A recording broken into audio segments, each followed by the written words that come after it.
E aí galera, bem-vindos a mais uma Sala 1604, podcast da Revo. E hoje a gente tá com um convidado aqui mega especial. Mas antes de falar desse convidado, eu quero falar pra vocês, se vocês estiverem assistindo no YouTube, deixem um like no vídeo aí. Já se inscrevam no canal, se você não assiste a gente pelo YouTube, assiste a gente pelo Spotify, pelo SoundCloud ou pela nossa página. Também você pode se inscrever na nossa playlist, ouvir nossos outros podcasts, tá? Então sigam a gente em todas as nossas redes sociais aí. E é isso, então vamos começar esse podcast. Hoje eu estou com um convidado internacional, gente. Ele é brasileiro, ok?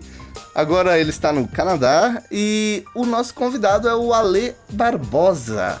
Dá um oi aí, Ale. E aí, Gustavo? Tudo bem, mano? Tudo bem, tudo bem. Nossa, Ale, legal, cara. Pra quem não conhece o seu trampo ainda, o que você faz, com que você trampa aí no Canadá? Então, bom, pra quem não conhece, meu trabalho aqui no Canadá é como Environment Artist, né? Eu sou Senior Environment Artist e, bom, eu comecei trabalhando como generalista, né? Então, pra ser Environment, basicamente, a galera tem que ter um pouco do background de generalista. E, bom, e é isso, né? A maior parte do meu trabalho é com environment. E quando eu falo environment, eu digo não só prédio, casa, rua, asfalto, mas também coisas naturais, principalmente naturais. Environments, né? Naturais. E é isso. Floresta, mato, montanha. Tudo. Árvore, galho, pedra, montanha. Tudo que é ambiente é com você, né? Placa de trânsito. Castelo. É por aí, meu. É por aí. Criou ambiente, a gente tem que estar lá, né? Tem que pôr a mãozinha ali. É cidade, a porra toda, né? A porra toda. E galera, antes da gente começar esse bate-papo, eu vou aqui fazer um momento curiosidade do Sala 1604, porque o Ale não sabia até um tempo atrás, mas eu acho que ele foi o primeiro artista 3D que eu conheci na vida. Sabe? Nossa! É real, quando eu tava lá em 2009, 2008, acho, eu tava largando minha faculdade de física, sabe? Na Universidade Federal do Paraná. E eu tava, eu queria trabalhar muito com cinema, sabe? Queria muito fazer cinema. E eu falei, não, vou começar no cinema por 3D, por efeitos visuais, que eu achava que essa era uma boa área pra começar. Eu já mexi um pouquinho no Max, sabe? E tava começando a mexer no Maya. E daí eu tava tentando encontrar alguém que fazia 3D aqui por perto, sabe? Pra me falar, dá pra fazer isso aí? Dá dinheiro esse negócio aí? Dá pra sobreviver? Porque nessa época não tinha muita... não era tão fácil achar as coisas. Não tinha essa caralhada de tutorial no YouTube que tem hoje. Nessa época o YouTube era só aqueles vídeos de festa de 15 anos, sabe? Compilação de vídeo de festa de 15 anos. Sabe? Era só umas paradas bem estranhas nessa época no YouTube e você não tinha tanto conteúdo. E daí eu achei o Ale, eu não lembro agora como eu achei ele. Eu lembro que eu digitava, Maya, Max, aí, artista 3D, aí Curitiba no Google. Acho que até que chegou o ponto que eu achei o Ale. E eu lembro que eu acho que eu tinha visto um vídeo de uma demo com os trampos que você tinha feito na RPC, que é a TV aqui do Paraná. E já tinha uns trampos 3D, sabe? Nesse vídeo. Aí eu falei, esse cara aqui tem... não lembro agora se era Facebook, se era Orkut, o que era. Sabe? Eu acho que era Orkut, hein? Aí eu sei que eu entrei em contato com ele, tal. Aí eu falei, cara, eu quero aprender esse rolê. Você acha que dá jogo, não sei o que lá? Aí eu lembro que você me deu um toque, dá sim, mas 3D é meio que o inferno, tal. Mas tenta ir por aqui, aprender assim, assado. E eu lembro que eu olhei sua demo, você fazia meio que tudo, né? Você animava... Você irrigava, você texturizava, você fazia a luz. Você resolvia fazia tracking de câmera. Era a porra toda. Eu falei, caralho, mas é muita coisa. Sabe que ele falou, não, mas vai nessa pegada porque o mercado aqui é mais generalista mesmo, sabe? Você não vai achar nenhum cara que é especialista em uma parada só. Você vai ter que meio que se virar fazendo tudo. Eu lembro que a gente bateu esse papo e foi aí que eu comecei a correr atrás das minhas paradas. Então, eu já quero começar esse podcast agradecendo esse papo. Que foi bem importante pra mim começar minhas paradas. Você acha que se não fosse esse papo, eu não teria meio que tido um caminho certo, talvez eu tivesse demorado muito, porque você me deu a letra, tipo, falou, ó, estuda modelagem primeiro, sabe? Depois vai pra textura, tal. Caramba, mano. Você não sabe como é que eu fico feliz, cara, de ouvir isso, cara. Tipo, mano, é tão gostoso você fazer parte da vida de alguém, mesmo que você não se lembre, né? Mas acho que diariamente isso acontece, né? A gente fazer parte da vida de alguém positivamente ou negativamente. Eu fico feliz de ter sido positivamente, né? E de certa forma ter te ajudado de alguma forma, sabe? A guiar um pouco a luz aí do que você queria fazer, né? A sua arte e tal. E é isso, né, cara? No começo a gente é generalista mesmo, não tem jeito. Nessa época de Curitiba, dos trabalhos da RPC que você viu, eu trabalhava pra Deiró Filmes, que é uma produtora bem grande aí. Sim. É uma das produtoras mais premiadas da região sul do Brasil, é a Deiró. Eles têm, tipo, 30 anos, mais de 30 anos de história. E foi muito engraçado, porque, tipo, quando eu cheguei aí em Curitiba, eu tipo, tinha um laptopzinho, assim, com 725, 700, sei lá, 700 alguma coisa de memória. E eu fazia 3D nele, cara, entendeu? E como você começou no 3D? Você você chegou em Curitiba já mexendo no 3D? Então, foi assim, eu trabalhava... No começo eu trabalhava em supermercado, no interior de São Paulo, em Assis, interior de São Paulo. Nossa, eu achei que você era de Curitiba, Lé. Não sou. Eu sou do interior de São Paulo, mano. E aí eu fazia aqueles cartazes de oferta de supermercado, aqueles, né? E aí um dia um amigo meu falou, pô, cara, você conhece isso aqui? Eu já desenhava, né? E aí ele falou, você conhece isso aqui e tal? Mostrou 3D pra mim e ele me mostrou o Combustion também, que era um software de composição. Sim. Né? E o Combustion, ele era tipo um Smoke, um Flame da vida, assim, né? Inclusive a Discord e a Autodesk, eu lembro que a Autodesk comprou, né, a Discord e matou o Combustion.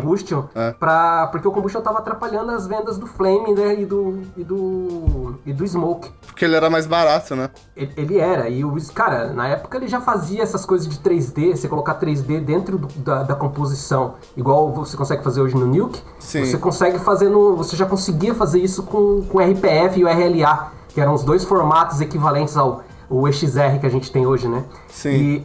Só que o XR e o RPF, né? Eles tinham... o RPF, ele tinha você já tinha os dados de 3D dentro dele. Enfim, aí eu fiz o curso na época, era na Cadritec, em 2005. Eu fui demitido, né, do mercado que eu trabalhava, tal, peguei o dinheiro e fui pra São Paulo estudar. Fiquei lá estudando e tal. Isso foi em 2005, mano. E aí, quando foi... e aí, tipo, beleza, eu tinha... Esse amigo meu, ele tinha uma produtora dessas de casamento, de vídeos institucionais, assim. Sim. E ele falou pra mim, faz o curso lá e eu te pago 700 e pouco lá por mês de salário. Eu falei, pô, tá bom, né? Eu ganhava 500 no mercado e vou ter uma outra profissão, né? Então, eu peguei, fiz o curso. Quando terminei o curso, o cara falou, não vou te contratar mais não. Não tem dinheiro não. Se você quiser, eu te pago 300 por mês aí, você fica aqui comigo. E aí eu me fudi, porque eu não tinha dinheiro pra comprar computador, mas eu sou filho de empregada doméstica, de pedreiro, né, mano? Então, eu não tinha dinheiro. Meu pai, família humilde, eu não tinha dinheiro pra comprar um computador. Aí eu pensei rápido assim, falei, não, tá tudo bem. Aí peguei, fiquei lá um mês com o cara e não aguentei, cara. Fiquei muito puto e saí de lá. E aí eu fiquei um ano, cara, sem ver computador. Depois do meu curso, eu fiquei um ano sem ver computador na minha frente, praticamente. Aí você não tinha como praticar nada, mano. Então, aí, essa é a parte mais, acho que, tipo, legal, assim, dessa história que eu tô contando pra vocês agora, que eu acho que eu nunca tive a oportunidade de contar, assim, pra muita gente de uma vez essa história.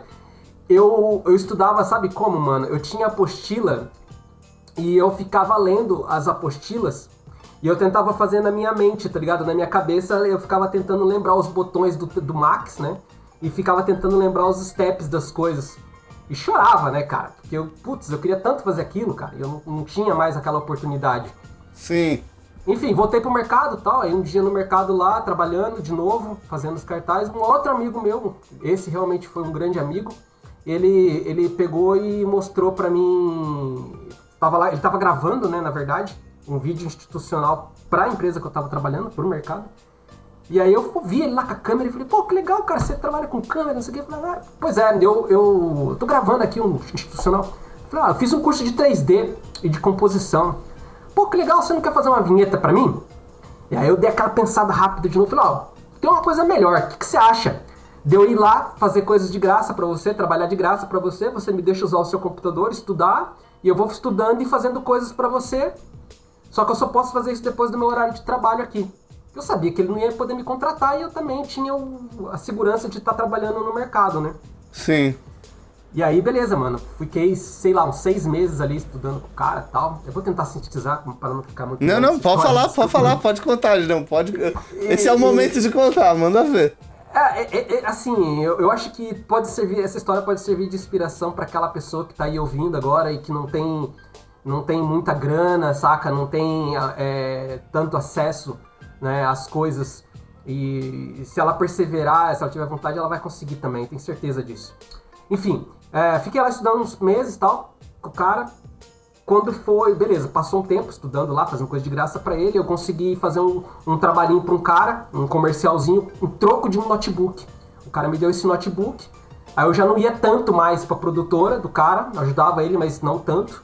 Já tinha o meu computador, né, então já podia me tornar trabalho, né, eu já não era tão dependente dele, eu também não era obrigado a ficar lá o resto da minha vida, né, também, né. Sim. Enfim, e aí eu peguei, fazia algumas coisas pra ele, não cobrava, obviamente, continuava, só que daí eu fazia no meu computador já, né, no meu notebookzinho. Passou um tempo, cara, meu primeiro filho nasceu, o João Guilherme, tem 13 anos hoje, já faz 14 já. Ele já tinha nascido, eu peguei e falei pra minha primeira esposa, falei pra ela, ó, vou pra Curitiba, quero mudar de vida, não quero ficar aqui fazendo cartaz o resto da vida. Cheguei em Curitiba, cara, arrumei 3 empregos em uma semana, cara. Caraca. Arrumei 3 empregos em uma semana, foi muito legal. E eu nem tinha portfólio, mano. Sou bem sincero pra ti. Se fosse os caras, não me contratava com aquilo que eu tinha mostrado, né? E aí, beleza, né? E eu achava que já tava sabendo fazer um monte de coisa. E não tava merda nenhuma, né? Essa que é a verdade. Quando a gente pensa que a gente tá perto, a gente tá muito longe. Sim. E, putz, dei sorte de entrar na Adeiró. A Adeiró me ofereceu lá um mês de estágio lá pra começar a trabalhar com eles. E aí eu ficava lá fazendo tudo, cara. E eu vi os caras entrando, na época o Ribamar, o próprio Diego Rebelo, que eu acabei de comentar contigo. Sim. Ele fazia freela pra Adeiró também, o Eric Neto. Esses caras eram os caras que eram a minha referência, assim, de comp, tá? Os caras vinham bem vestidos, sabe? Com carro, sabe? Você via que pareciam pessoas bem-sucedidas, assim. Sim. E eu, moleque do interior, né, falando tudo errado, né, e não sabendo me comportar, né, no meio de tanta gente ali fazendo coisas importantes, né. Sim. E eu fui aprendendo muito com a Adeiró. E foi nessa época, né, eles olhavam pra mim e falavam, olha, ó, tem uma cena aqui, agora vem a parte do generalista, né, de você ser generalista. Tem uma cena aqui, sei lá, a gente tem um movimento de câmera aqui que precisa colocar tal coisa em cima de uma mesa. Você consegue fazer isso? Consigo. Mano, não tinha nem ideia de como fazer aquilo, cara. Não tinha nem ideia de como fazer aquilo. Não sabia nem o que era tracking. Eu sabia que era tracking 2D, mas tipo, eu não sabia que daria pra fazer isso em 3D também. Então, sim. Mas eu falei, não, consigo. E aí eu lá, ficar 4 dias acordado tentando descobrir como fazer aquilo, né? E aí eu aprendi a fazer tracking, eu aprendi a fazer rotoscopia, eu aprendi a fazer com que um objeto integre com o outro. Na época ainda era somente com sombra e às vezes com reflexo dele no próprio piso ou na mesa, né? Só trabalhando reflexo e sombra eu achava que já estava integrando já, né? Sim. E aí depois eu fui aprender que eu tinha que igualar o DI também, sabe? Que eu tinha que igualar o shader, coloração, né? O color grading tinha que estar equilibrado. Então fui aprendendo outras coisas também envolvendo o 3D, né? E aí eu fui me tornando generalista, porque daí eu fui compondo também, fui fazendo 3D, e aí precisava fazer rigging, eu fazia o rigging também, fazia o texture, fazia look dev, ia fazendo tudo sozinho, né, cara? E não tinha aquela pessoa sentada do lado, né, cara? E aí que vai uma dica importante pra galera que tá começando e quer ser generalista, né? Tenta trabalhar com outras pessoas, né? Tenta estar sempre junto com outras pessoas. Se você tem a oportunidade de trabalhar num estúdio, putz, aproveita essa oportunidade, vai trabalhar com outras pessoas no estúdio, né? Eu tiro por mim, quando eu fui para Vetor em 2016, Mano, tipo, em um ano dentro da Vetor, eu acho que eu evoluí uns 5 anos, cara. Porque você tem aquela troca de ideia diária ali com a galera. Sim. E, tipo, você começa... Você vê coisas que você não sabia fazer. Você aprende outras maneiras de fazer, outros workflows, né, cara? E, putz... E foi assim, né? Foi assim que começou a minha história, né? Trabalhando na Deiró lá como generalista em junho de 2007. E depois. Tipo. Eu vi que você chegou a fazer trampo pra RPC também, né? Você trabalhou lá dentro daí? Não. A Deiró prestava serviço para RPC. Eu fiz uma, na época tava migrando, né, do 480p, né, o 720 por 480. A TV HD, tava entrando a TV HD naquela época. E aí eu fiz as vinhetas e a gente fez um comercial para mostrar a tecnologia Full HD para RPC. E aí nesse comercial eu tive que fazer cel. Na época eu nem sabia o que era matte painting, mas eu fiz um matte painting também. Tipo, eu troquei um cenário lá em chroma, fiz umas pinturas com Photoshop, mixei tudo no Combustion lá. Enfim, eu não sabia o que era aquilo que eu tava fazendo, eu só fazia, né? Sim. E foi desse jeito que eu prestei serviço a gente fez serviço da RPC. Foi nesse caso aí. Caralho, que louco. Que viagem. Tem Nossa, teve o Clube Nicei, o Clube Nicei, eu não sei se existe ainda esse programa, mas tinha um Clube Nicei da Melhor Idade, que era um programa também... programa não lembro que canal que era, cara, mas era um canal de TV com dois velhinhos, né? Eles faziam um programa e o programa era destinado ao pessoal da melhor idade, né? Sim. E era um programa da Nicei, desculpa, estou fazendo jabá aqui Não, pode fazer, pode falar. Da Nicei é a farmácia, né? Eles tinham um programa de TV que era destinado às pessoas Sim. da melhor idade. E uma coisa, tipo, antes de você começar no 3D, voltando um pouquinho, você já desenhava bastante? Então, já era sua pira arte, tipo, você já tava... Nisso que você falou que você encontrou um amigo que falou do Combustion ou do 3D, né? Aham. Mas você já desenhava nesse meio tempo? Eu desenhava lápis e papel, né, ainda. Eu lembro que, tipo, quando eu era mais novo eu fazia muito retrato das meninas, né, na escola, né? E eu ficava fazendo retratos mesmo. Eu gostava muito de pegar os desenhos do Boris Vallejo e eu ficava refazendo os desenhos do Boris Vallejo no olho, né? E olhando para os desenhos dele e fazia isso. Eu não tinha uma criação, né? Não me considero um cara super criativo, mas eu gostava muito de fazer olhando, né? Eu gostava de fazer o desenho. Acho que o meu 3D hoje é muito isso também. Eu coloco muitas referências, mesmo no trabalho profissional, a gente olha para as referências que são cedidas e a gente vai fazendo no olho, assim, né, as coisas, né? Sim. Exato. É louco, porque de algum jeito todas as pessoas que entram nessa área acabam tendo uma ligação mais... Tipo, de alguma maneira estão ligados à arte, ou seja pelo desenho, ou seja por gostar de cinema, ou seja por curtir animação. E é incrível como você encontra a arte em várias coisas, né? Exato. Por exemplo, agora a minha esposa, ela começou a estudar digital matte painting faz Na verdade, ela começou a estudar Photoshop, né? Uns 3 meses pra cá, uns 3 ou 4 meses pra cá. E ela era cabeleireira. Caraca. Ela é cabeleireira e ela fazia make-up também, de mulheres e tal. E eu peguei e falei pra ela assim, ó, você é artista, você não sabe, mas você é artista. Exato. Você pinta, você lida com o cabelo, então você tá lidando com o design da pessoa, né? Exato. Posso dizer isso, né? Eu não sei se seria errado dizer isso. Mas eu falei pra ela assim, ó, você é artista. E, mano, tipo, 3 meses agora, ela tá fazendo coisas que eu não fazia com 2, 3 anos de arte, entendeu? Sim. E tipo, é arte, né, cara? A gente encontra ela em várias coisas, né, Exato. cara? Às vezes, eu considero que um artista, mesmo o cara, um escultor de madeira, ele conseguiria fazer tudo que a gente faz no 3D, né? Se ele sentar ali e fazer, né? É porque no fim, né, você tem diversas maneiras de expressar aquele rolê, né? O que você falou. Tipo, pô, ela fazendo o cabelo das pessoas, maquiando as pessoas. Querendo ou não, ela tá treinando a percepção dela, né? O que faz essa pessoa bonita? O que funciona melhor pro rosto dela, né? Tipo... Exato. É o visagismo, né? Que ela fala. É o visagismo. Tipo, você pega ali o tipo de rosto, que tipo de cabelo que vai funcionar para aquele tipo de rosto, né? Exatamente.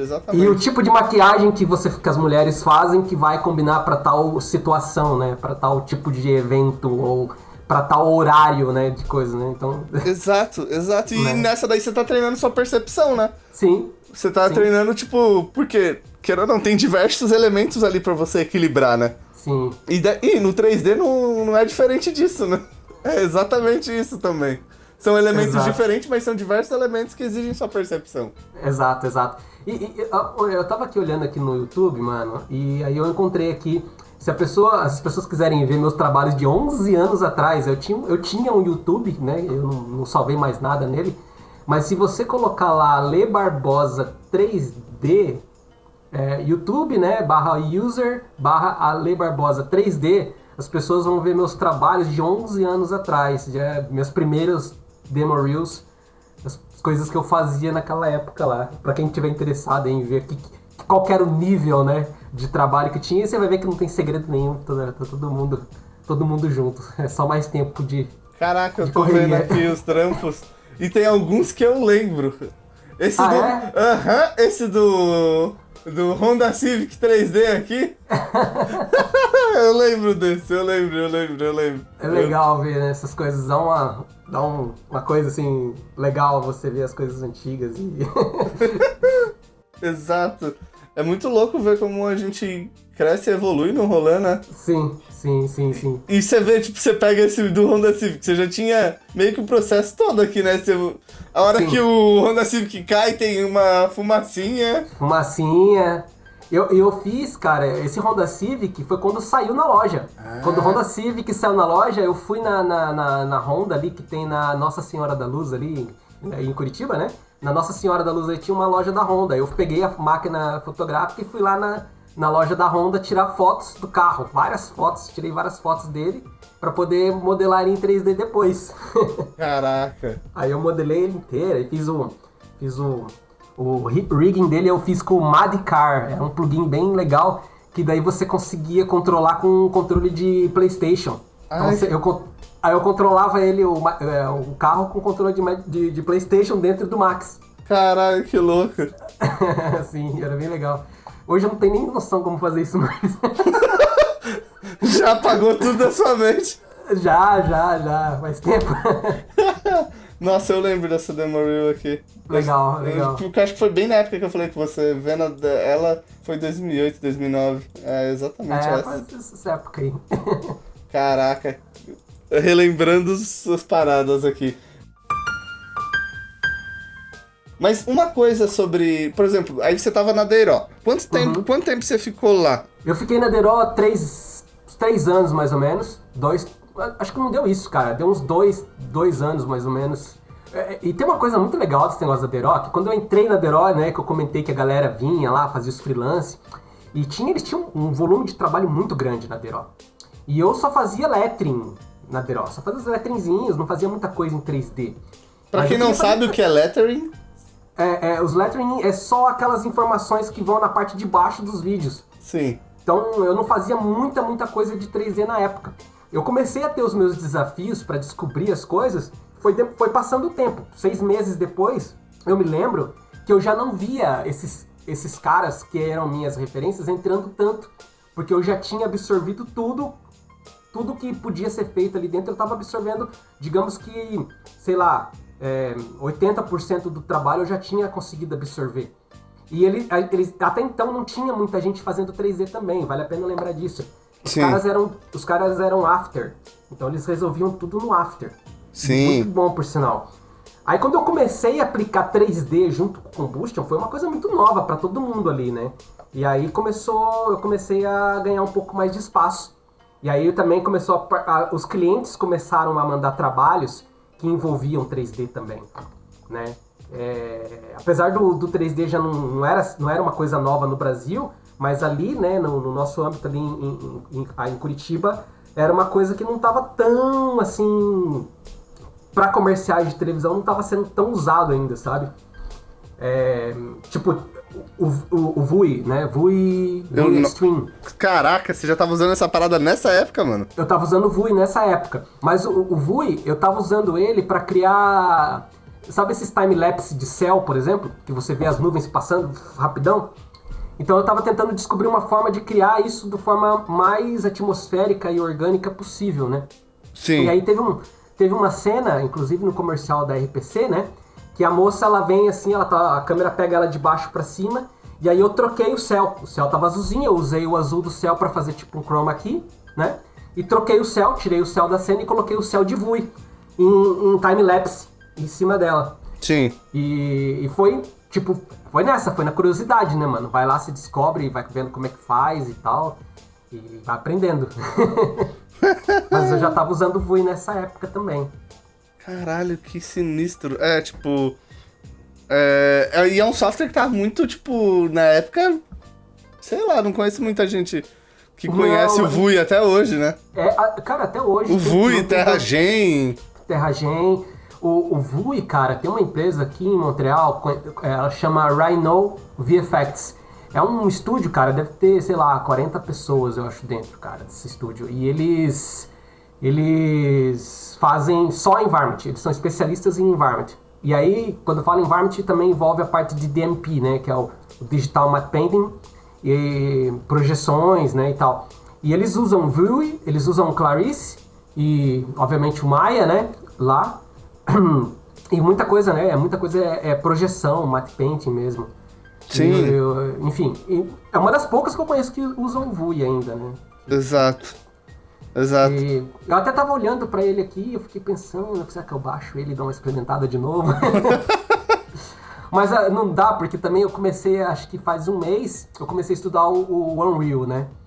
E aí... Too much! Aí os caras me fazem esse update do 5 aqui, eu fiquei louco daí, né? Falei, puta merda, mano, que é isso, cara? Agora que eu tenho que estudar mesmo. Todo mundo surtou, né? Não, todo mundo. Eu já tava estudando há um mês atrás, eu comecei a estudar. E aí eu falei, cara, preciso estudar o Vui, né? O Vui não, o Unreal. E aí, putz, os caras me lançam esses 5, eu fiquei, caraca, velho, é tipo Clarisse, só que em real time. Cara, tipo... É bizarro, né? Não, cara, animal. E eu acho que, assim, vale a pena dizer uma coisa também. O Unreal, cara, o real time, na verdade, não vou falar da ferramenta Unreal, mas o real time tá muito mais presente do que a galera imagina ainda. Eu lembro que há 3 anos atrás, o Fabiano Petroni, ele é um artista da UETA, é um grande amigo meu, a gente estava em São Paulo lá, ele foi visitar lá na verdade, ele foi para o Brasil por uma situação ruim, mas ele passou em casa lá, a gente ficou conversando e ele comentou comigo que os caras já estavam na UETA, há 3 anos atrás, eles já estavam fazendo coisas para real time, para testar o cinema, fazer coisas para cinema em real time, 3 anos atrás. A gente não viu nada ainda, mas os caras já estavam estudando isso já, então agora com o Unreal nesse nível aí... No Star Wars da ILM, naquele Rogue One, teve uns shots que foram feitos em Unreal, né? Não sei. Teve uns shots do Rogue One que foram feitos na Unreal. Alguns shots. Tem uma palestra da GDC, eu acho que o John No da ILM, ele fala que alguns shots feitos na Unreal, tipo, que eles tiveram que programar uma renca de shader pra Unreal, mas eles fizeram algumas paradas lá. O Mandalorian lá, que os caras fizeram os sets todos na Unreal, e os caras quase não usaram Chroma Key. Cara, eles usaram também pra fazer, na verdade era pra fazer a parte de pré-vis, né, que eles usaram, né? Mas teve paradas que foi o shot final, assim. Putz, cara, foi o shot final, parte, filmado, assim. Usando... Filmado, Putz, teve cena, eu já tava vendo uma entrevista do Disney Plus, que é alguma série do Disney Plus que ele fala sobre, tava falando sobre Mandalorian, e eles falam, tipo, algumas cenas, tipo, funcionam tão bem que eles não precisaram substituir o background, às vezes só refinar alguma coisa e já era, sabe? Teve outras que eles trocaram por um BG em mais alta resolução, mas algumas foram com o painel de LED mesmo, porque você não consegue ver a diferença. Cara, que tesão. E é legal isso, mas é isso também, né? Deve ter funcionado bem, porque o Unreal, apesar de ser foda, tipo, você olha a versão 5 agora, é animal. Mas, por exemplo, quando você vê água né, o personagem interagindo com a água ali no chão, ou quando você vê algumas plantas, né, as plantas se mexendo, você percebe, né, daí que existem ali a diferença entre o próprio comportamento, né, da água, o próprio comportamento da planta não é um comportamento que você vai ver num filme, por exemplo, né. E eu acho que ainda tem uma parada também de nível de sharpness do render, né? Tipo, que o render offline, pelo menos por enquanto, o VFX ainda precisa de, tipo, de muito mais detalhes. O render, tipo, é mais limpo, parece que é mais crisp, sabe? Tipo, tem coisa que engana, mas você vai, tipo, por exemplo, pra uma floresta, a parada já vai ficando mais embaixo, né? O rolê. Então, eu vejo também que, tipo assim, né, você, até vou entrar na questão do movimento. Quando você olha para um Unreal fazendo um movimento de um bush, né, uma vegetação rasteira, assim, você percebe que é tipo um noise do Max, né? Você percebe que é um noise geral, assim. E não é um movimento igual você faz no Speed Tree, por exemplo, que você pega a folhinha, né? Você faz um movimento na folhinha separadas. As folhas e os galhos se comportam todos separados, né?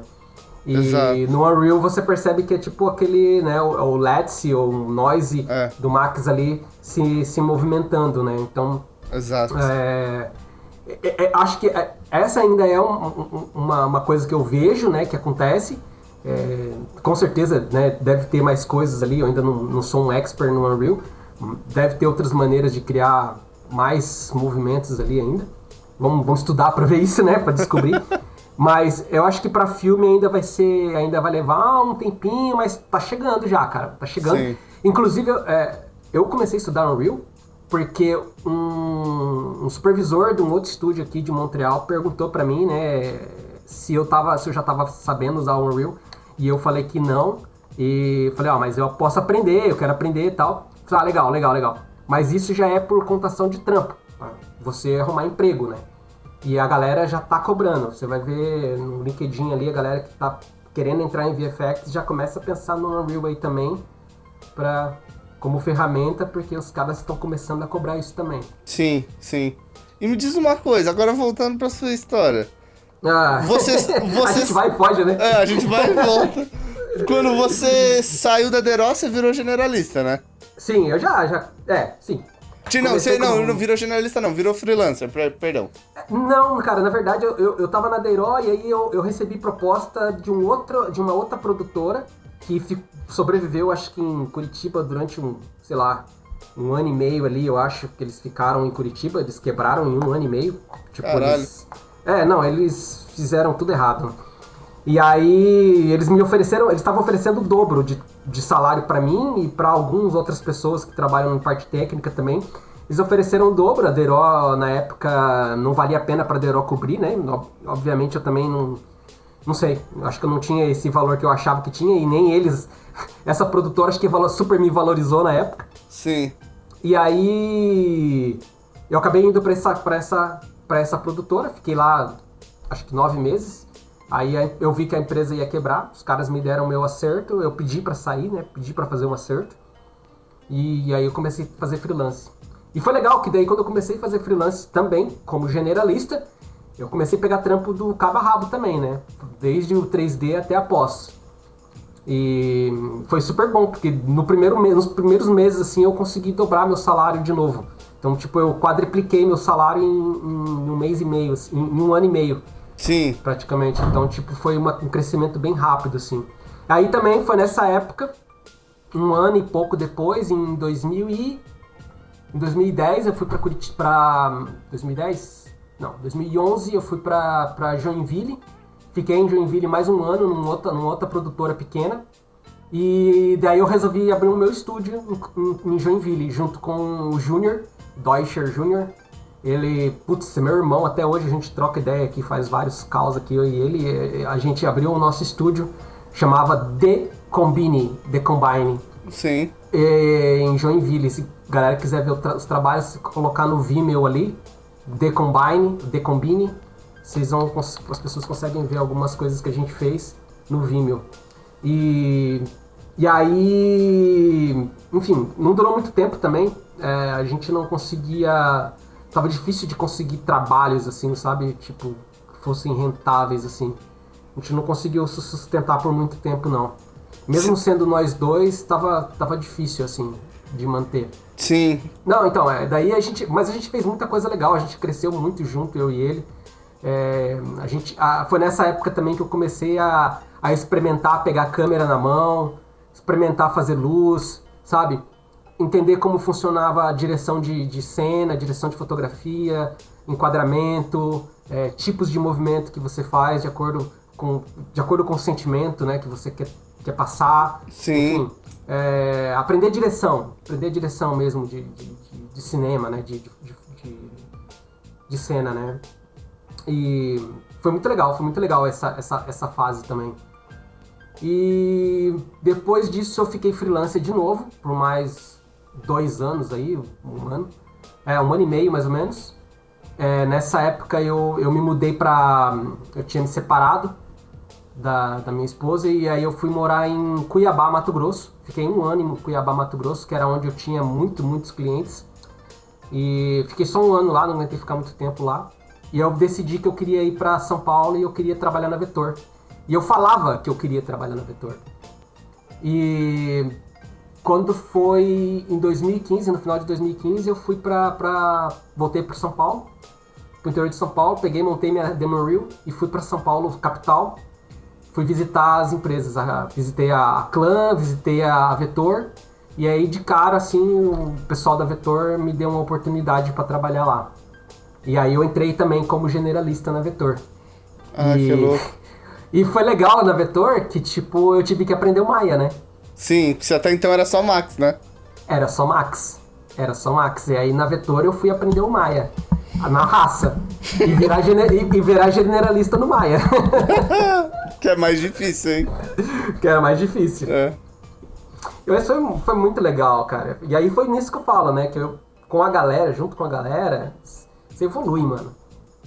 Você pega aí em 1 ano ali, cara, aprendi o Maya, aprendi a fuçar o Maya de cabo a rabo.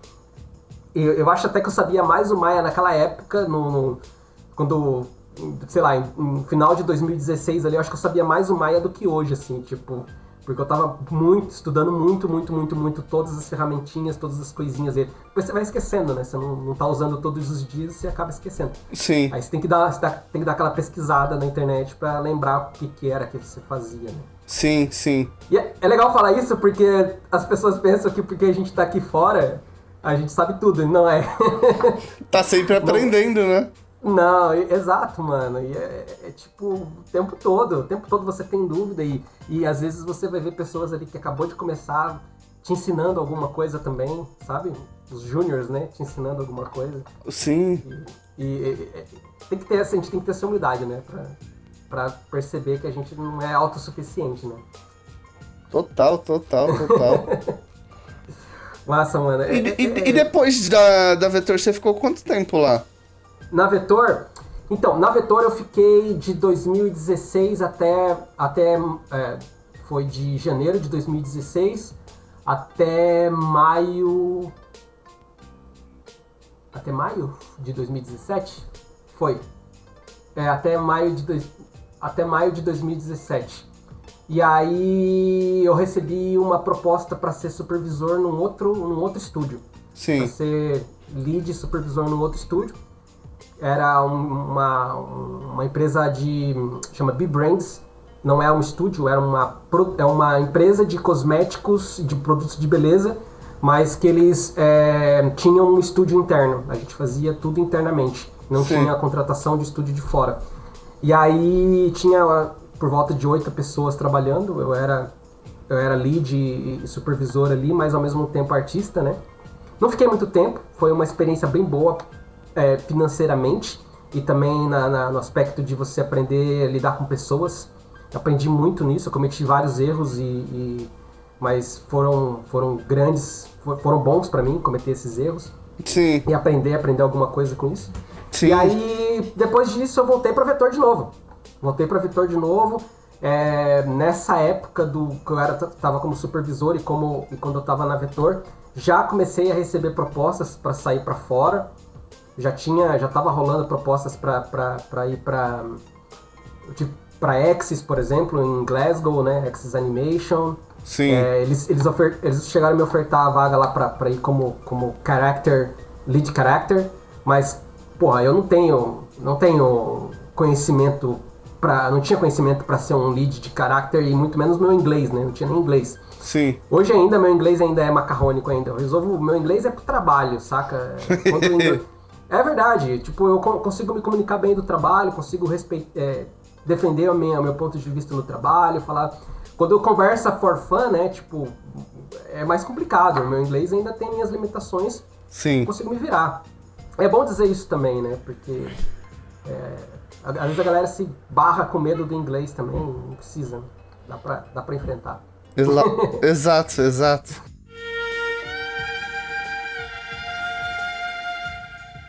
E daí, tipo, por que você decidiu sair? Era era uma vontade que você já tinha de ir pra fora? Já, cara. A vontade de vir pro Canadá, ela nasceu em, sei lá, por volta de 2009 ali, 2010, foi quando eu ouvia falar muito da Vancouver Film School, lembra? Lembro. Você lembra? Era tipo a maior escola, né? Era a Vancouver Film School e a Normal, né? Exato. Eram as maiores, assim. E aí, o filho do dono da Deiró fez curso de cinema na Vancouver Film School. Então eu tinha ele falava muita coisa de lá, né? Sim. E aí começou a nascer aquele desejinho, Canadá. Aí você começa a pesquisar, Canadá. Eu lembro que em 2012 eu tava fazendo Street View aqui, fazendo os Street View do Google pra conhecer Montreal. Eu queria vir, não sei o quê. E aí, putz, aí de repente deu certo de eu vir pra Montreal. Foi bem... Foi engraçado isso, cara. E foi trabalhos pessoais que me trouxeram pra cá, cara. Te falo isso também. É importante dizer isso pros artistas.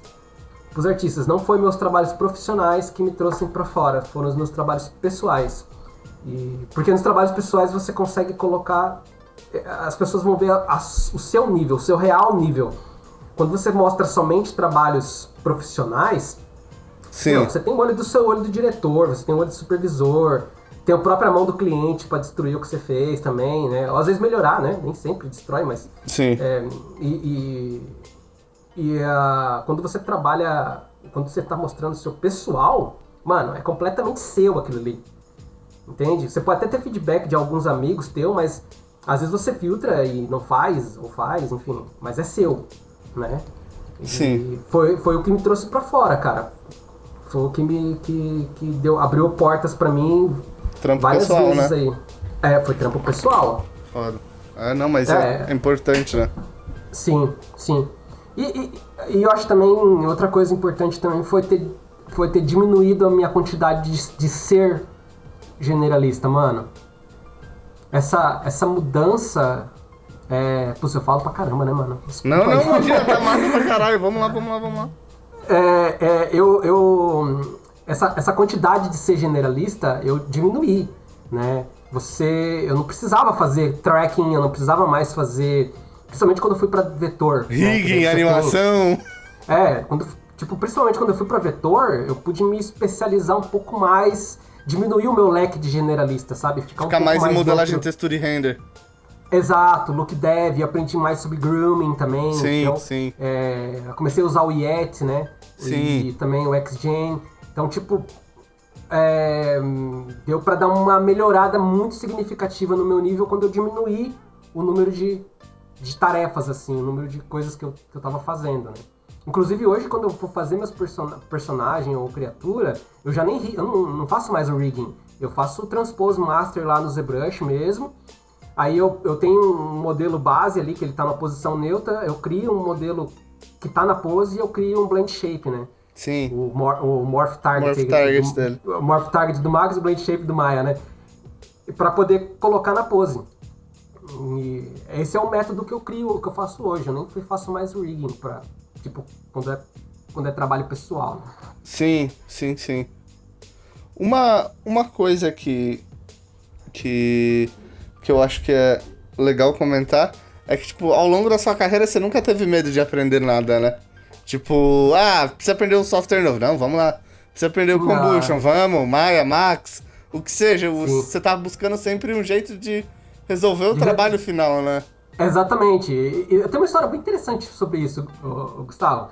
rolou na Vetor uma vez, a gente tava fazendo um comercial, era um comercial pro McDonald's, e a gente tinha que fazer um crowd. E aí eles me escolheram pra fazer esse crowd. Eu nunca tinha feito crowd na minha vida, né? Eu tinha feito crowd, mas era no Max com partículas no Max. E aí eu fui tinha que aprender uma ferramenta. Golem? O Golem, exato. E aí eu tive que aprender o Golem. E só que o Golem, o que acontece? Quando você está estudando o Golem, geralmente você estuda o Golem com bípede normal. Sim. Né? Você estuda ele com bípede normal, onde o braço ali ele vai ter 3 membros, né? E você tem o braço, o antebraço ali, a mão, né? Geralmente os dedos no crowd, isso não importa. No comercial que a gente tinha que fazer pro McDonald's, a gente tinha que fazer o Happy, que é aquela caixinha do McDonald's lá, que ele tem 10 bones no braço dele para parecer que aquele bracinho dele lá é uma borracha, né? Que é como que fala? Cacete. Quase como se fosse uma corda, né? Sim. O bracinho dele ali, né? E aí eu tive que aprender o Golem, mas ao mesmo tempo eu tive que aprender a fazer a parte do mapeamento, entender como funcionava o rigging dentro do Golem. E, cara, eu tive um mês pra aprender a ferramenta. E aí, tipo, aprender a questão de física dele também, pros bichinhos ali, quando eles estiverem lá fazendo o crowd deles ali na arquibancada deles lá, eles se baterem um no outro. E era engraçado, porque no começo a física levantava algumas caixinhas e aí eles ficavam pulando por cima do outro e jogando as caixinhas pra cima, sabe? E era engraçado ver essa coisa da física acontecendo, amassava, sabe? Era legal. Sim. Então, e é isso, mano, aprender a ferramenta, sabe? Teve comerciais, eu usava o Film Effects no Max, Sim. E eu tive que aprender a usar no Maya também, pra poder resolver um comercial lá também, na época da Vetor. Enfim, você vai aprendendo, mano. Você vai se virando com o que você tem, né? É isso, vai se virando com o que tem. A ferramenta tá ali, né, cara? Só tem que aprender a carpir com ela, né? Exato. E é isso, aí você vai aprendendo, vai ficando generalista aos poucos. Sem pressa. Só não pode ter medo, né? Aí você foi pro Canadá, tá trabalhando aí. Como é que funciona? Você sentiu uma mudança muito grande, tipo, do mercado daí e do estilo de trabalho de vocês aí pro processo e pro estilo de trabalho daqui do Brasil? Cara, senti bastante diferença no jeito que é aqui de... Tipo, no workflow. No workflow, a gente sente. Pra ser bem sincero pra vocês, assim, pra galera no geral, assim... até pra desmistificar algumas coisas que a gente ouve, assim, às vezes. Cara, é mais foda trabalhar no Brasil no sentido de tempo que você tem pra fazer as coisas, no sentido de tanto de tarefas que às vezes você tem que fazer, do que fora do Brasil. Aqui é mais fácil de você trabalhar do que dentro do Brasil. Ok, ponto.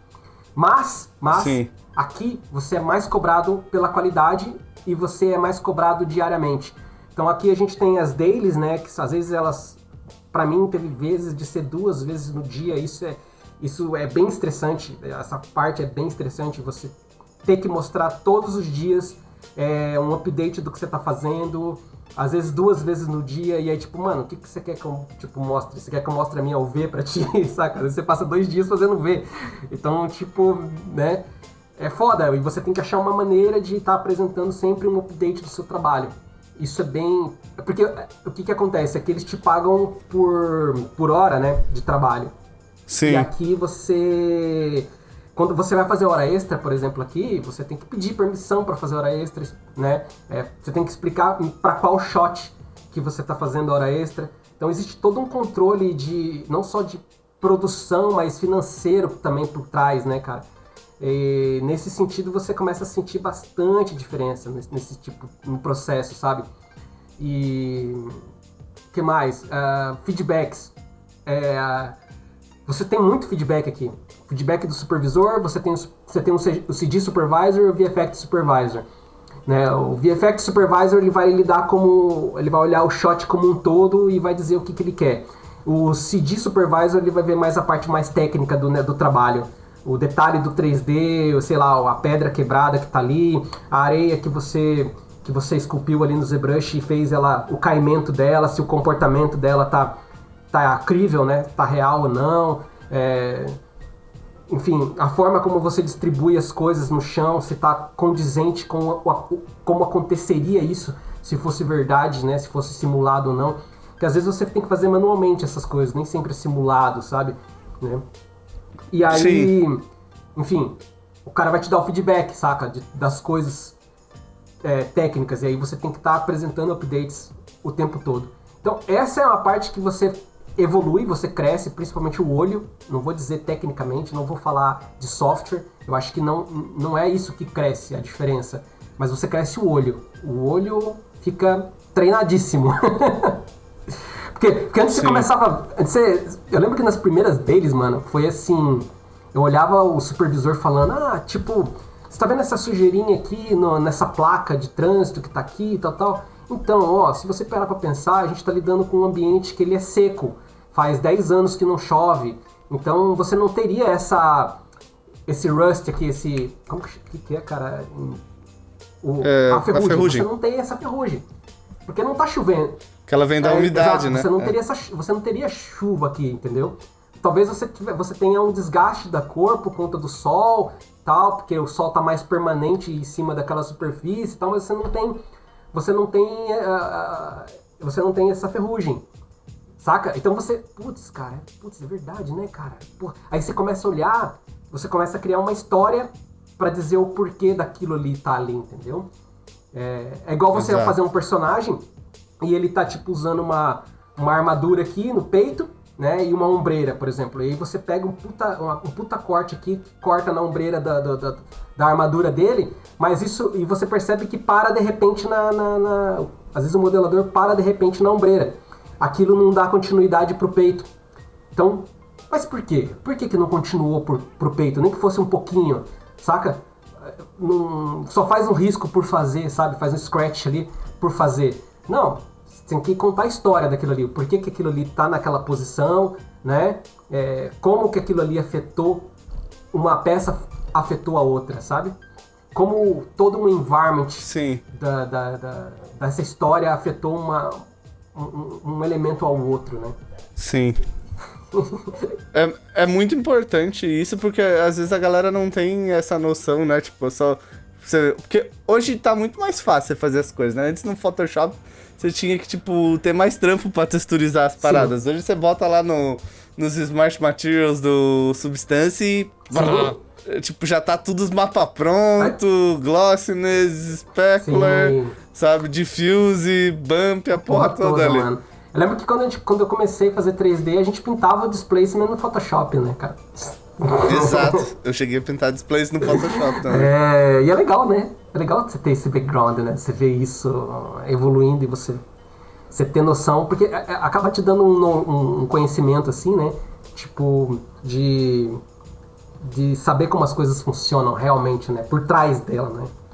O storyline disso, né? Exato, porque é importante, né? Você, tipo... É muito importante você olhar pro objeto, que nem você falou, e tentar, tipo... entender o que tá acontecendo com ele no contexto do todo, né? Não no contexto da parte. E eu acho que quando a gente começa a estudar, a gente tá muito... Nossa, eu vou detalhar isso aqui, tipo, dá zoom, né? E faz só um objeto. Aí você abre a cena toda num contexto geral e você vê, caralho, eu trabalhei 20 horas aqui e 1 hora no resto do ambiente todo, só que isso é 5% da minha cena. E daí você vai ficar com a parada toda desequilibrada, né? Exato. É que o negócio não tá no software mais, tá no olho, mano. Exato.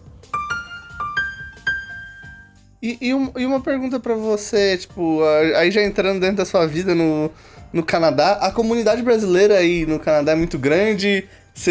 Como foi pra você começar aí? Você já conhecia uma galera? Cara, quando eu vim pra cá, eu conhecia apenas alguns animadores da galera que saiu da Vetor, que veio pra cá. E aí, quando eu cheguei pra trabalhar na Mil, eu dei de cara com uma galera que eu não sabia que existia, assim, tipo, muita gente boa. Inclusive tem um grande amigo meu, o Matheus, ele trabalha hoje tá na Scanline, puta compositor, fodão, assim, bem bom ele. E sênior também, tá aqui acho que 4 anos já. Sim. Comecei a conhecer a galera aos poucos, assim, sabe? Tipo, a gente começa, daqui a pouco já tá fazendo jantar um na casa do outro, já tá visitando. O próprio Felipe, o Beckman já veio aqui na minha casa, a gente já Da hora. fez uma pizza aqui. Então, a gente acaba todo mundo virando uma grande família aqui, né? Tá todo mundo Sim. longe de casa, né? Longe dos pais. E aí acaba todo mundo meio que se aproximando, assim, né? Ficando mais brother. E até mesmo falando do Felipe, né? Teve algumas vezes que a gente, quando tava calorzão, quando na época que ele chegou aqui em Montreal, a gente ia comer debaixo de uma pontezinha que tem lá no porto lá, e a gente ficava comendo marmitona lá. E é muito comum aqui, cara, a galera esquenta a comida e ia pro porto pra comer debaixo das árvores, uma galera, assim, tipo 10 pessoas comendo todo mundo sentado, comendo marmita, comendo... Verdade, cara, povo com terno, saca? Sim. Galera sentada na grama lá, olhando pro mar, pro rio, né, que tem ali no porto, e comendo debaixo da árvore lá, bem de boa, assim, uma paz fenomenal, assim. Ai, que massa. Que massa. E, tipo, em relação ao seu trampo, você falou que, tipo, na Vetor você sentiu que você evoluiu, tipo, absurdos em um ano. E aí, o que tá mudando pra você? Tá tendo essa experiência, tipo, empresas que estão fazendo, tipo... Filme, né? Trabalhando, em feature filme mesmo, o que, tipo, você sentiu de mudança no seu trabalho? De estar, tipo, dentro desse processo de empresas com esse tamanho? Eu acho que o que mudou pra mim foi, como eu disse anteriormente, eu acho que o olho, né? E aí quando você melhora o olho, tipo, não importa a ferramenta que você vai trabalhar. Você pode conseguir qualquer resultado com a ferramenta que você quiser. Obviamente, tem que ser inteligente e usar ferramentas que estão dentro do contexto das produções, né? Das grandes empresas, né? Sim. E aí, eu tecnicamente, vou falar de ferramenta, pra mim, eu não mudou muita coisa. Eu aprendi um pouco do Katana, mas não uso. E aprendi bastante do Clarice. Aprendi um pouco mais de Mari, que eu não usava tanto Mari quando eu estava no Brasil. Eu usava mais o Substance e o Moodbox mesmo. E aí aqui eu comecei a usar um pouco mais do Substance e do Substance eu já usava, mas aprendi outras coisas com Substance. Acho que para responder geral assim a pergunta, o que melhorou mesmo foi o olho, assim, cara. O olho melhorou significativamente, assim. Mas ferramenta, cara, não foi tão diferente, assim. Eu não achei que... e o inglês, né? O inglês melhorou. Sim. O inglês melhorou. 1 ano já de Canadá, melhorou. Mas vale a pena lembrar também que, assim, quando eu tive a proposta para vir para cá, na primeira vez, eu recusei para vir pro Canadá, por conta de medo do meu inglês. E aí passou 6 meses, o recruiter me chamou de novo, o Andrew. Ele veio, virou brother também, o Andrew. E ele chegou em mim e falou, escuta, você quer vir ou não quer, né? e aí eu falei pra ele, tá, vamos aplicar então, vamos lá, vamos fazer a... Aí falou, então tá, vou agendar aqui pra ti uma entrevista semana que vem. E aí, cara, eu tava, tipo, estudandinho devagarzinho inglês, mas com aquele inglês bem macarrônico, bem limitado. E aí, o que eu fiz, galera? Eu fiquei estudando inglês, cara, tipo... Sei lá, eu estudava inglês 10 horas por dia, assim, cara. Eu larguei completamente o 3D. Eu fazia o 3D lá na Vetor e ficava estudando inglês diariamente, muito, muito, muito mesmo. Instalei o Anki e comecei a estudar frases que eu ia usar na entrevista. E eu comecei a fazer, simulações de entrevistas de emprego. Procurei na internet entrevistas de emprego para computação e tal, e comecei a ver tipos de perguntas que podiam fazer, o que eu podia responder. E me preparei. Sim, que louco. E me preparei pra entrevista. E aí quando foi na entrevista, eu fiz uma entrevista primeiro foi pra Mil. Foi numa, tipo, quinta-feira, assim. Fiz a entrevista pra Mil. Aí foi super bem, a entrevista durou 40 minutos, assim, e obviamente não caiu nada do que eu tinha estudado. E aí, mas foi legal, eu entendi, tipo, sei lá, 50%, 60% do que ele me falou. Mas eu entendia pelo menos o contexto do que ele estava querendo me dizer. E beleza, passei na entrevista. E aí, quando foi na terça-feira ou na segunda, eles já me falaram que eles iam fazer uma oferta para mim. E quando foi na quarta-feira, o Andrew falou para mim, eu tenho mais uma entrevista para você para MPC. Aí eu fiz a entrevista com a MPC também, durou uns 25 minutos. E aí ele falou, ó, também vamos fazer oferta pra você. Eu não tinha nada na minha mão, e aí de repente eu tava com 2 ofertas fodas, assim, na minha mão pra poder escolher. E eu escolhi Pô, que louco. Foi muito foda, mano. E tipo, caramba, cara, eu olho pra mim assim, caramba, pobre do interior de São Paulo, falando tudo errado e com inglês bem precário. E aí tem 2 oportunidades de sair pra fora do Brasil, pra um país que eu sonhava, trabalhar com empresas fodas, assim. E aí, tipo, eu escolhi pra Mil, que a Mil é menor, né? A Mil Filmes é diferente da Mil de advertising, né? Que é da Inglaterra, né? E aí são completamente diferentes as empresas, tá? Não é a mesma empresa. Todo mundo pensa que é, mas não é a mesma empresa. E aí tá mais parecido com o MPC, né? As duas, assim, é do mesmo grupo, né? Sim. E aí fui pra Mil. A Mil era menor. Falei, eu vou na empresa menor que eu tenho mais chance de aparecer, né? Exato. E fazer a diferença, né? E, putz, foi super bom, né? Eu ganhei, o primeiro contrato era de 5 meses e meio. Aí deu uns 4 meses, assim, eles já me ofertaram um contrato permanente, né? Um contrato de staff. E aí eu já fiquei como staff na Mil.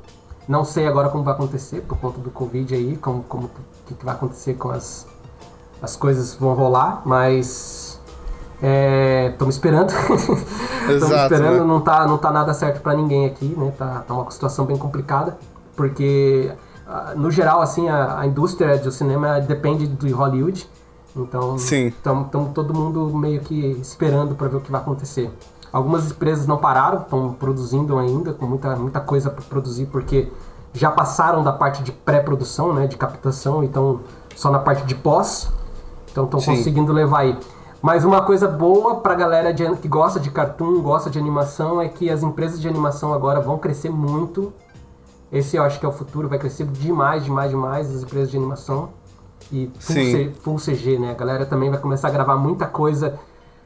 Eles vão parar de gravar, eu acho, muita coisa em outside, né? Vão começar a gravar muito mais em estúdio. E aí vão ficar mais dependentes de environment 3D, possivelmente. Então acho que o futuro vai ter uma coisa boa acontecendo aí pra galera da arte, pra galera de 3D, assim, em relação a isso, né? Não vamos tentar olhar pro lado, o bright side, né? Vamos tentar olhar pro lado... E até um negócio que a gente tava falando antes de começar o podcast, que é sobre aquilo que a gente tava falando, que eu perguntei pra você, se você achava que o mercado ia ficar mais global agora, porque as empresas viram como é trabalhar remoto com as pessoas, né? Exato. Meio que todo mundo foi forçado a isso num espaço de tempo muito pequeno, né? Sim. Repetindo então, né? Vamos repetir pra galera o que a gente tava conversando. Eu acho que eu vejo que agora realmente vai abrir portas pra quem mora em outros países trabalhar remotamente. As empresas vão se preparar pro aspecto de segurança que eles têm que ter. Porque existe uma política de segurança muito grande em relação a vazamento de informações, né?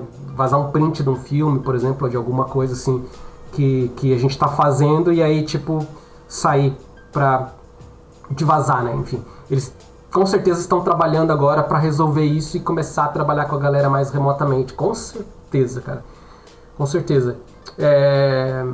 Tem que ver também se no Brasil o serviço de internet, como que vai ser, por conta... O serviço de internet do Brasil não é muito bom, né? É caro, não é bom e é caro, é instável e é caro.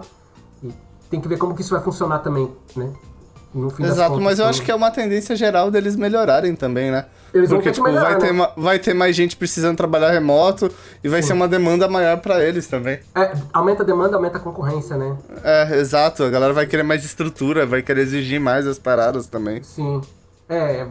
Vamos torcer pra que isso seja isso mesmo, né, mano? Vamos torcer pra que seja por esse lado, né? Tentar ver é o que você falou, tentar ver o lado positivo da coisa, né? Sim. Tá difícil agora, mas provavelmente aquele negócio que a gente tá falando com o pessoal. Não vai voltar a ser igual.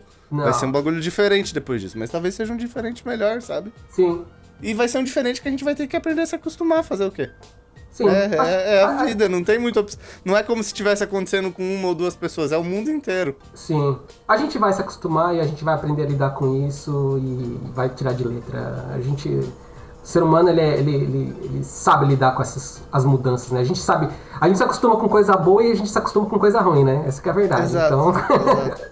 exato. Né? E agora a gente tá por uma situação que a gente vai ser forçado a passar coletivamente por ela, né? Sim, e vai aprender coletivamente, né? Exato, também acho total. Tá aí uma coisa que eu acho que as experiências dos outros vão...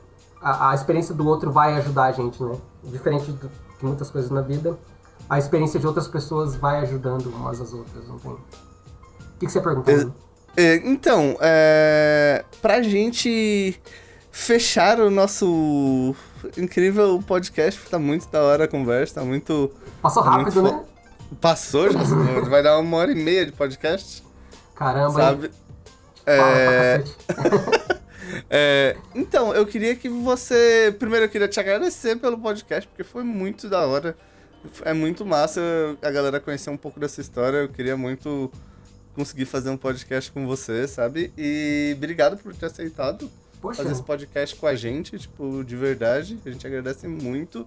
E eu queria que você deixasse uma última mensagem aí pra galera que tá ouvindo o podcast, sabe? Eu sei que agora as mensagens que a gente deixa são mais importantes ainda, elas acabam ganhando um outro significado por causa do momento que a gente tá passando.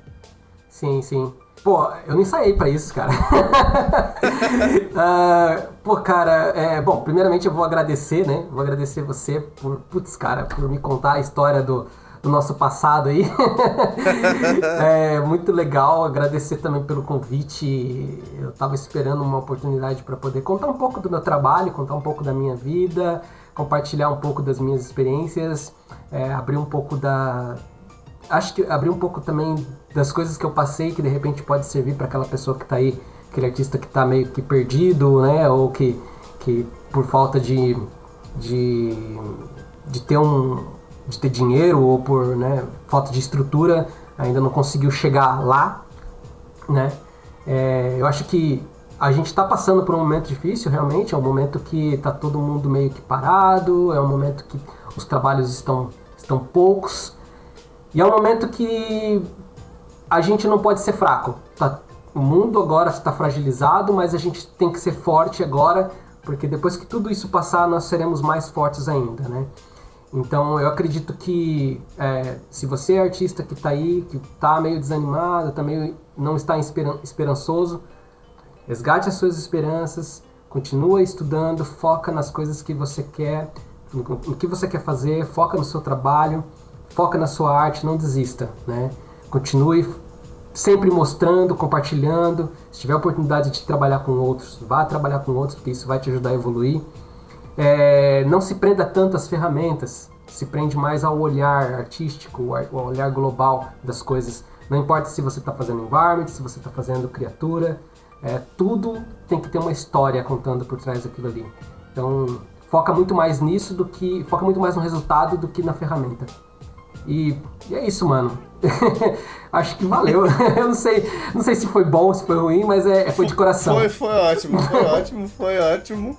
E galera, se vocês não conhecem o trampo do Ale, tá? Entrem lá no ArtStation, Ale Barbosa, Instagram dele. A gente vai deixar todas as paradas na descrição aqui do vídeo pra vocês poderem acessar e ver um pouco mais do trampo dele, tá? Mas eu queria muito agradecer ele pela presença no podcast.